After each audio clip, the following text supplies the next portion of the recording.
فرمایا یہ کہتے ہیں کہ محمد صلی اللہ علیہ وسلم نے اللہ پر جھوٹ باندھ لیا ہے۔ فرمایا اگر ایسا ہوتا تو اللہ پاک آپ کے دل پر مہر لگا دیتا اور وحی کا سلسلہ بند کر دیتا، لیکن آپ پر اللہ کا فضل ہے کہ اس نے مہر نہیں لگائی اور وحی کا سلسلہ جاری ہے،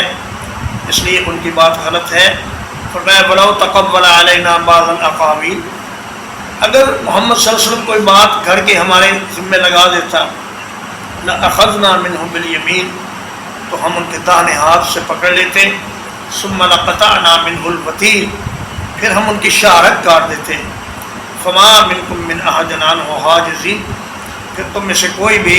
ہمیں اس کام سے روک نہ سکتا۔ اللہ فرماتا ہے کہ ہم اپنے پیغمبروں کو شان بھی بڑی دیتے ہیں، لیکن پیغمبروں کے لیے اور ان کے لیے تحدید بھی بڑی ہے اور سختی بھی بڑی ہے کہ انہوں نے کوئی بات اللہ کی بتائی ہوئی چھپانی نہیں اور کوئی بات اپنی طرف سے بنا کر لوگوں کو بتانی نہیں۔